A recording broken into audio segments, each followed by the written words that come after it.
125 years, the Maryland State Bar Association has served as the home of the legal profession, focused on supporting and elevating the profile of over 40,000 legal professionals around the state. MSBA continues to serve its members and the public by connecting with important leaders around the state and talking about the issues that matter to you. This election cycle, MSBA connects with the candidates for Attorney General, Lieutenant Governor, and Governor, among others.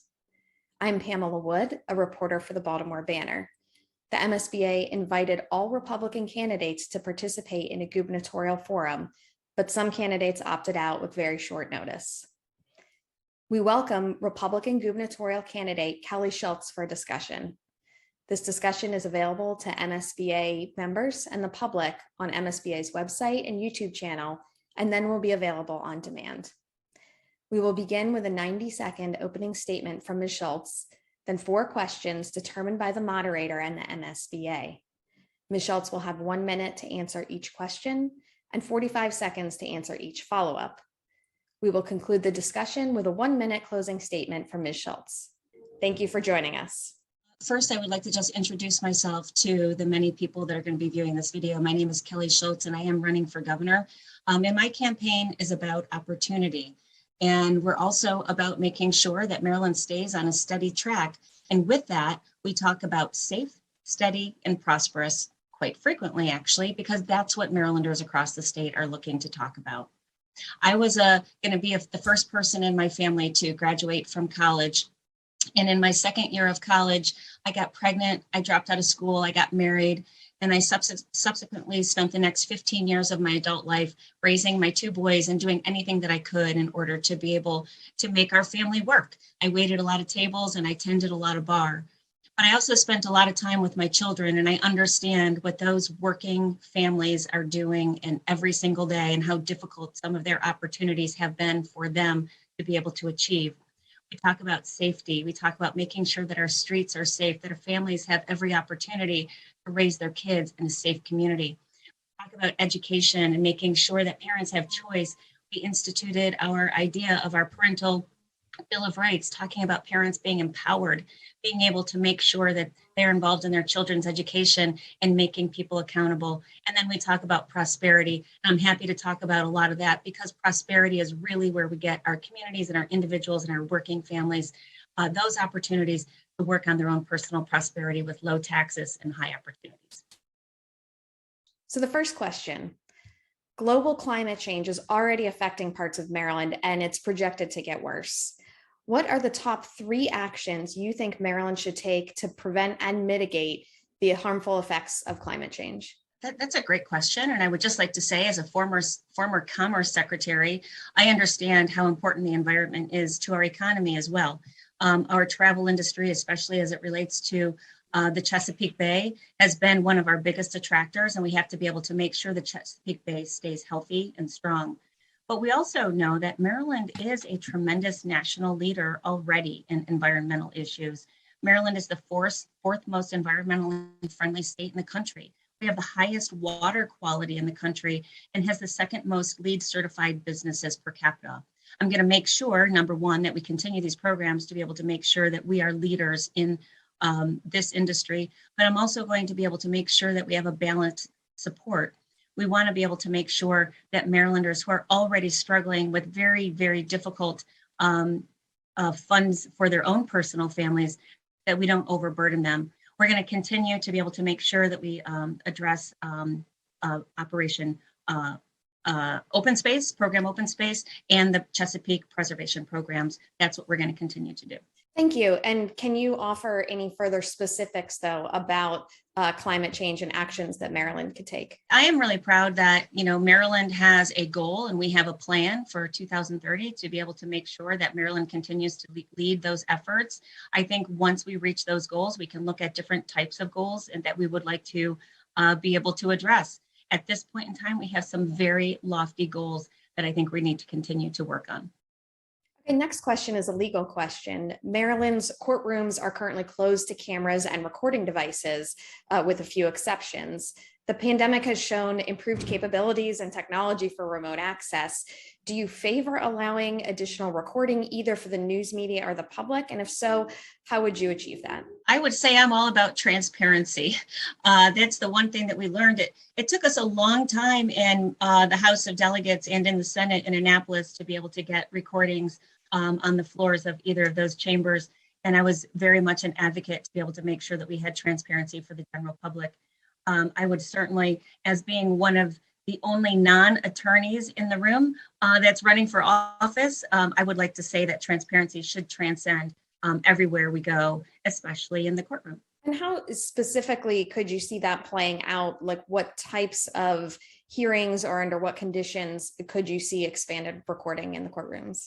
As I previously stated, I have not spent a significant amount of time in the courtrooms. I know many of my opponents have spent most of their lives in the courtrooms, but I think as an individual, as a Marylander that wants to be able to see transparency, I would love to be able to sit down with those experts that are looking at ways in which people have not gotten the type of transparency that they are owed due to their circumstances, and to be able to walk through that issue with them. Next question. This fall, voters will face a ballot question on legalizing adult recreational use of marijuana. How do you plan to vote on that question? First of all, I have a record on the marijuana issue, but I'm not naive in the fact that it will go to the voters to see where the voters want to be on this issue. I think that's appropriate for the referendum, for all Marylanders to be able to decide and for their judgment to be heard. And I think that's a Maryland issue. But I will say, as governor, I will make sure that the funds for legalized marijuana sales are used in a way that helps to support adults and children who are suffering with addiction. And I think that's where I stand very firmly on that issue. How do you personally feel about the legalization question? I think that we'll decide that at the polls. And I think it's more important for Marylanders to decide how it fits into their family lives, into their personal lives, and into their community lives. For me, I feel very, very strongly about children and adults suffering from addictions. And I think that anything we do with the legalization of any drug should go back in order to support those who are suffering with addictions and to support their families.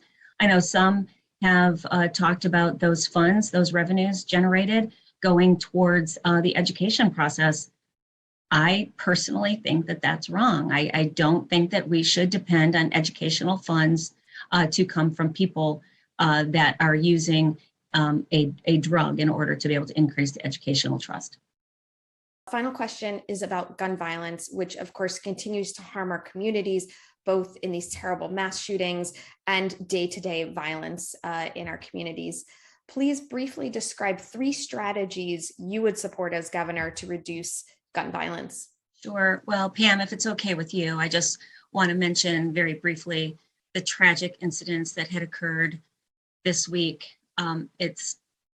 It's unfathomable how something like this can occur in a place like a school, an elementary school, where most innocents are there. And as a grandmother, it's horrific to sit back and watch. I've spoken very openly about being able to make sure that we use our criminal justice system to be able to make sure that we keep those repeat violent offenders in jail, and that we strike hard on those that use or utilize illegal weapons, that are caught with illegal weapons. And we will continue that. We want to be able to make sure that bail, or the lack of bail, is a major conversation between the police force, between the state's attorney's office, the prosecutors, and the judges. Those are 3 areas that we have to be able to make sure are working closely together in order to be able to move forward. And then, of course, we need more help when it comes to mental health. The mental health issue, especially when it comes to this type of violence, is something that we're going to work very, very diligently on, make it a strong part of our overall health system. In Maryland, would you support or oppose any additional requirements or restrictions on gun ownership? In Maryland, we have some of the toughest gun laws in the entire nation, some of the toughest gun laws. What we need to focus on is we need to focus on really carrying out the consequences of those violations, especially when it comes to repeat violent offenders. And once we start prosecuting, once we start keeping people in jail, once we start getting them off the street, then we can look at what we need. But it is not random in Maryland. We know who those illegal repeat offenders are, the most violent amongst us, and we need to crack down on them. Well, Ms. Schultz, thank you for answering these questions. I would invite you now to share a 1-minute closing statement. I like said in the beginning, our candidacy, our campaign has been focused on 3 things, safety being one. We say without safe streets, without a safe community, nothing else matters. We have to be tough on those that are being the toughest in our community, that are creating those unsafe environments.